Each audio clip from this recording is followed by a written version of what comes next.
Buenas, mi nombre es Rogelis Ferrer. En esta oportunidad el punto a tratar es sobre la organización y funcionamiento de los tribunales del trabajo, tema 1, y la defensoría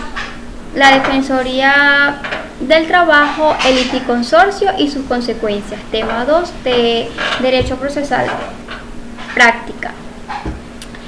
Cabe destacar que los tribunales están compuestos. Un tribunal es el lugar en donde los jueces administran la justicia. Según el diccionario jurídico venezolano, establece que es el conjunto de magistrados que ejercen jurisdiccionalmente su función, bien sea de manera civil, de manera penal, en materia laboral y entre otros. Debemos tener en cuenta que además existen dos tribunales, uno que es el tribunal unipersonal y el tribunal colegiado. El tribunal unipersonal es aquel que está compuesto por un juez y un secretario, y los colegiados son aquellos que están representados por 3 jueces o más. A los tribunales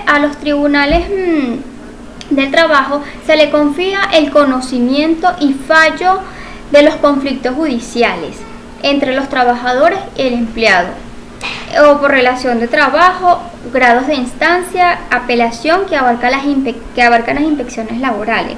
En nuestro Código Orgánico Procesal Laboral posee un título en donde se establecen las funciones, organizaciones de estos tribunales. ¿Cuáles son? El artículo 14 de la Ley Orgánica Procesal Laboral establece cuáles son los tribunales laborales. ¿Cuáles son los tribunales del trabajo? Los tribunales del trabajo son los tribunales de trabajo de primera instancia, el Tribunal Superior, que es de segunda instancia, y el Tribunal Supremo de Justicia en sala de casación social. Nos dice que los tribunales de instancia ejercen una plena jurisdicción en cuestiones de hecho como en las de derechos.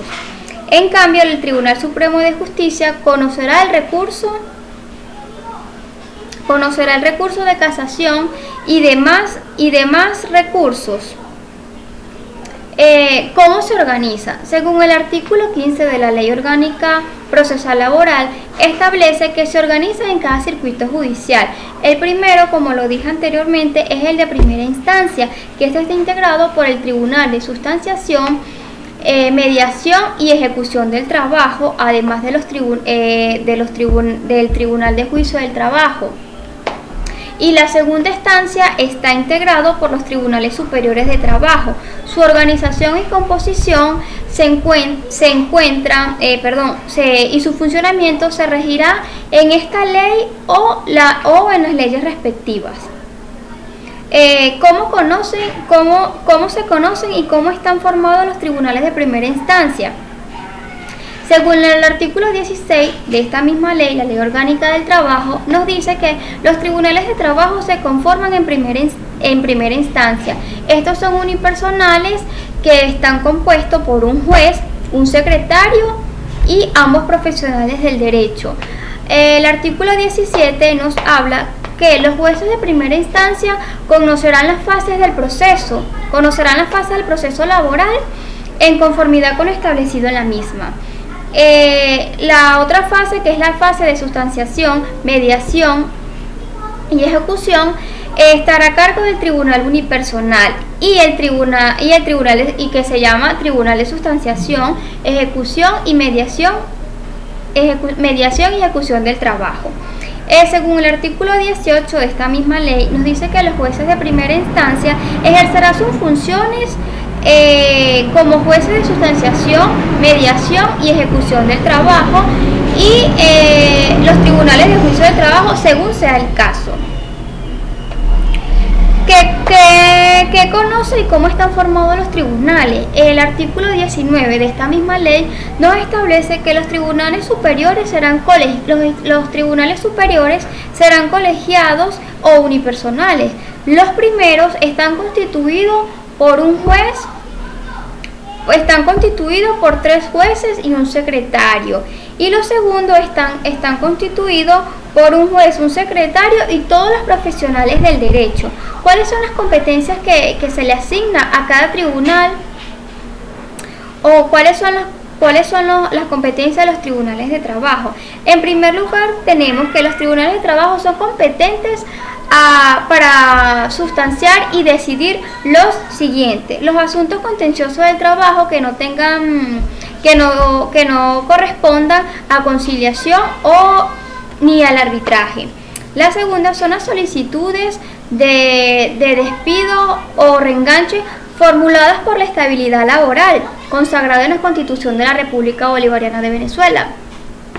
Las solicitudes de amparo por violación o amenaza a las garantías de los derechos y garantías consagrados en la Constitución de la República Bolivariana de Venezuela, y los asuntos de carácter contencioso que susciten en ocasiones de las relaciones laborales, como el hecho social, las estipulaciones, los contratos y la seguridad social.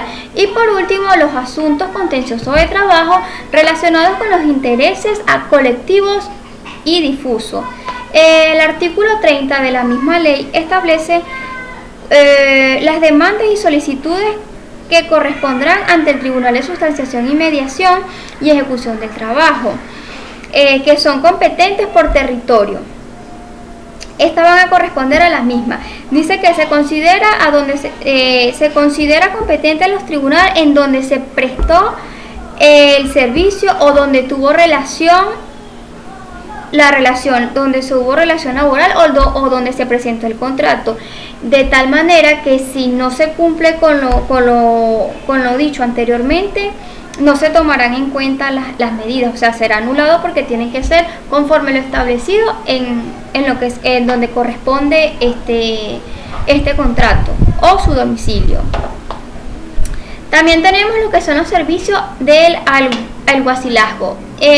Según el artículo 23 de la Ley Orgánica del Trabajo, nos dice que este se presenta en cada circuito judicial. Debe existir un alguacilado, porque este es el encargado de llevar órdenes y solicitudes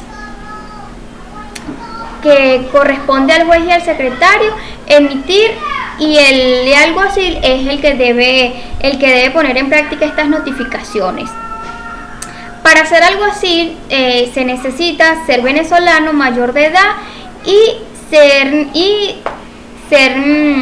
preferiblemente bachilleres. El tema 2 nos habla sobre la Defensoría Pública de los Trabajadores y el liticonsorcio y sus consecuencias. En el artículo 28 nos hace una mención sobre la Defensoría del Trabajo. Cabe destacar que con competencias y funciones en el ámbito nacional operará un servicio de la Defensoría Pública de los Trabajadores, cuya organización y atribuciones y funcionamiento serán establecidas en la Ley Orgánica de la Defensoría Pública, contemplada en las disposiciones transitorias cuarta, numeral 5 de la Constitución de la República Bolivariana de Venezuela. Esto se hace con la intención de defender y garantizar los derechos de los trabajadores y trabajadoras. ¿Qué es un liticonsorcio? Cuando hablamos de liticonsorcio, nos habla que es cuando uno o más personas litigan con las mismas pretensiones ante una persona, es decir, sus pretensiones son conexas porque la sentencia, al expedirse, respecto se pudiera afectar uno con la otra. El liticonsorcio se denomina pasivo cuando varios demandantes actúan frente a un demandado, o cuando frente a un demandado se le denomina mixto. Es decir, cuando un grupo de personas se encuentra reclamando por una misma situación, por una misma pretensión ante otra persona. Tenemos el artículo 49 que nos dice: dos o más personas pueden litigar en un mismo proceso judicial en el trabajo en forma conjunta, sea activa o pasivamente objeto, cuando una de estas sentencias a dictar con respecto a una de ellas pudieran afectar a la otra. El artículo 51 nos habla que en caso de un liticonsorcio necesario activo, si no hubiera comparecido todos los interesantes, el tribunal no dará curso a la demanda, tanto se cumple este requisito. La misma facultad tendrá tratándose de un liticonsorcio necesario, pasivo, mientras que la parte actora no proporcione los datos necesarios para que todos los liticonsorcios puedan ser reemplazados de forma legal. Es decir, este artículo tiene que ver que si alguna de las partes no hubiese comparecido ante el tribunal, no se podrá dar curso, ya que ese es un requisito de forma que así lo exige la ley, ya que todos están por las mismas pretensiones y es un requisito indispensable para el mismo. Gracias.